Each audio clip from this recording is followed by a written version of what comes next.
Hey guys, welcome to another episode of Real Hazardous, and today we're going to look at lobster gear. As the lobster season is approaching really quickly, we want to go through the type of gear you need if this is your first time going lobstering. And so we're going to look at two different categories. We're going to look at the gear you absolutely need, things you might consider the bare necessities, and then we're going to look at a couple other things that, while you don't necessarily need them, they will be pretty advantageous if you have access to them. Now, before we get too far, I do want to talk about one prerequisite assumption we're making, and that is, while you don't need a boat to go lobstering, you're really limited in locations without one. So first thing we're going to do is look at legal requirements, because the FWC throws you in the pokey. It doesn't really matter how many lobster you're able to catch with all the other gear we're going to talk about later.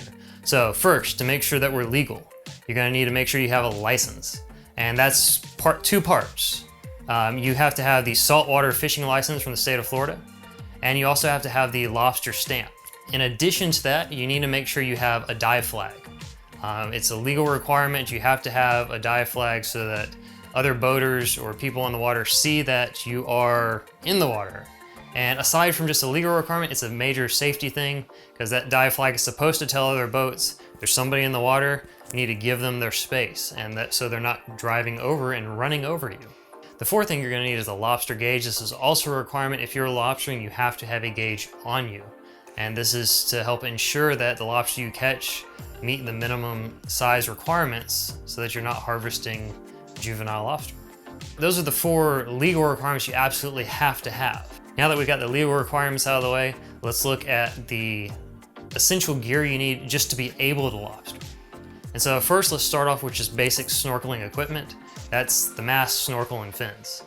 When it comes to mask, there are a lot of options, and some of it is a matter of preference. If you want to videotape your dives, your lobstering, you might want to get a mask that has a GoPro mount built on if you don't like the mount that GoPro sends with it. My mask has one of those mounts built on. That's how we get a lot of our footage for our lobstering videos. Snorkels, again, it is kind of a preference thing. You just want to make sure it's one that fits your mouth well and that you're going to be able to clear. And then finally, the fins. And fins are sold usually in two different forms. There's the full foot fin, which essentially is just the complete thing, and you put your foot in there and you go to work. They also have what are called open heel fins, which usually require a dive boot or like a neoprene sock or something that you put on your foot before you put the fin on. Aside from your snorkeling stuff, you're going to need a net for scooping the lobster, and you're going to need a tickle stick. That tickle stick helps you encourage the lobster out. It's also a good place to put your gauge. There's usually a ring on a tickle stick where you can clip that gauge. And some tickle sticks even are sold with the gauge already attached. There is technically a lobster loop out there, but if you're just getting started with lobstering, I would strongly recommend you just stick with the net and tickle stick. It is a lot more user-friendly. So now that we have all the legal requirements out of the way and we know the basics of the snorkeling gear we need, and we have our net and our tickle stick, we pretty much have everything we need. There is one other thing I would group under this list, and while technically you can lobster without it, it is so helpful and so strongly recommended, I'm gonna go ahead and group it as a necessity. You need a pair of gloves, because they're called Florida spiny lobster for a reason. They have a hard shell, they're spiky, and it's really easy to get cut, get poked, and it's not very pleasant. So these gloves will definitely make your life a lot easier when you're lobstering. So I would say get a pair of those as well.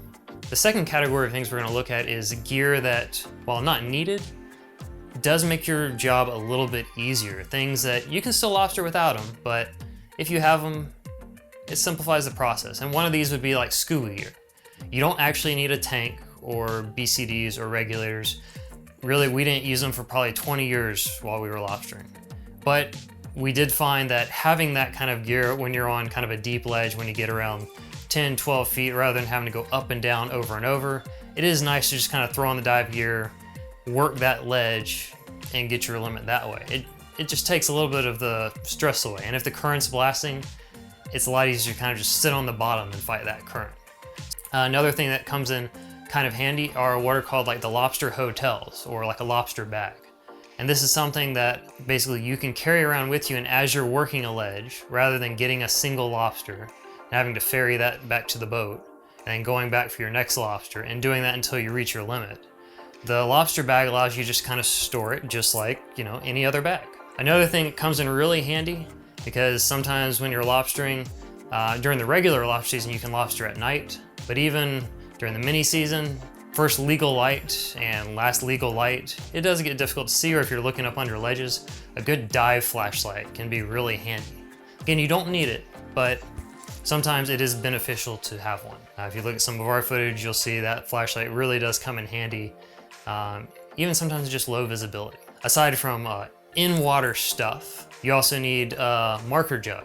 So if you find a big hole, rather than having to stay with it or get one lobster and leave and hope to find it again, that marker jug really simplifies things. You can throw it off the boat, you can have somebody in the boat signal them to throw it off, and it'll mark your spot so you can ferry your way back and forth and then still find where you left off. If you're lobstering from a boat, and like I said, we are kind of assuming that you're going to be using a boat while you're lobstering, ski ropes, especially proper ski ropes that float when you're not holding on to them, come in really handy, because if you're scouting for an area, or if you're working an area that's not like one solid ledge but a lot of just nickel and diming, having those ski ropes that you can throw behind the boat for your lobsterers to drag behind really simplifies the process as well. Saves some energy because they're not swimming everywhere. They can just kind of be pulled until they find a lobster, and then they can start going after it. Last but not least, this is definitely a convenience, especially down in the Keys where we're not really dealing with cold temperatures. One thing that is kind of handy to have is not necessarily a wetsuit, but a rash guard. And the reason I say this is if you are having a long day lobstering and you're out in the sun, that rash guard, a lot of them have UV protection built into them. Not to mention the rash guard gives you protection against jellyfish. And if you're pulling for a while, that sargassum grass is really not that comfortable to be drugged through. So a rash guard is kind of beneficial if you don't want to deal with that. But again, that one is probably the most non-essential of this category. So there you have it. The gear that you absolutely need, and the gear that might kind of come in handy, even if it's not essential. Lobster season is coming up really soon, so we'll have videos on that for you as well, so stick around. If you like the video, then give us a like. If you have a question, comment, share it so that other people can find what they need. Give us a subscribe.